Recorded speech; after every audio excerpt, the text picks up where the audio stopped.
Tomorrow night's 48 Hours Mystery takes a look at a fascinating and frustrating case. 3 murders, an alleged serial killer on the run for nearly 2 decades, and a victim connected to Ashton Kutcher. The murder happened here in the middle of the night. Someone jumped out of the bushes and stabbed 18-year-old Trisha Pacaccio to death. I was the one who found her. I woke up when I had a cup of coffee and I was going out to my van. And when I saw it was her, I dropped the coffee cup. I remember just waking up to this blood-curdling scream of my father. Just the second I heard it, I knew something was very badly wrong. I died right then and there. Everybody was beside themselves. Why would anybody do something like this? The friend of the victim's 2 brothers was our immediate suspect.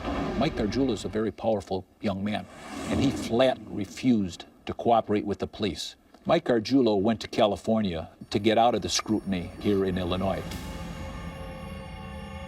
Hollywood Hills, 2001. A 22-year-old believed to be actor Ashton Kutcher's girlfriend is stabbed to death. 2005, a 32-year-old woman is stabbed in her home. 2008, a young woman is woken up by a man attacking her with a knife. Trisha greatly resembled the other victims here in California. At this time, no one has been charged in her murder. My family's been waiting for justice for Trisha's murder for 17 years. With what we know today, Michael Gargiulo may be a serial killer. And joining us now is Dr. Doug Pacaccio, Trisha's brother. Doctor, good morning. Good morning. Your sister's murder has gone unsolved for nearly 18 years now. When did it first become evident to you that Michael Gargiulo was the suspect?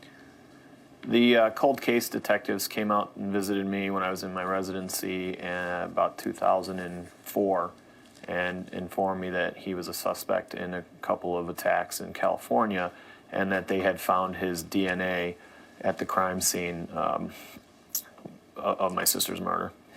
You know, I've read reports that there was 2 sides to this guy. There was normal Mike and there was Mad Mike.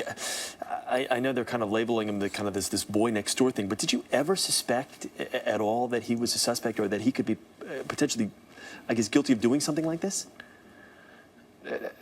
I mean, it made sense in hindsight, but at the time, no. I mean, you see this side of this guy. He was a neighborhood kid, grew up. We're all kids together, and he was familiar with the area and familiar with all the families. You just don't look in your own backyard on some of these things because it was such a shock, and the whole episode was such a mystery to everybody in terms of who would want to attack my sister. She was harmless. She had nothing but friends, and when you look in hindsight, it makes sense because it's such a senseless thing, and clearly Michael has done this several times since. So. It's at the time it was hard to imagine, but it seems to make sense now. Take me through this situation. I know there was a point where the 2 of you were together, and he had asked if you found out who killed your sister, would you kill him? What were you thinking was going on now in hindsight in that situation? I thought it was just one of those things that a piece of conversation. He wouldn't have been the first person to ask me that. I think people try to get inside our heads in terms of what's going through our minds and how we feel about what happened. And my answer was, and I don't remember if my answer was I would or that I could, but it was an affirmative answer for sure. And I didn't know at the time that he was maybe testing me. We thought that he was probably or likely going to confess. And when I told him, sure, I would or could, but I'd have to get in line with probably every other guy in my family and who was friends with my sister. And I think he took that as a threat, actually.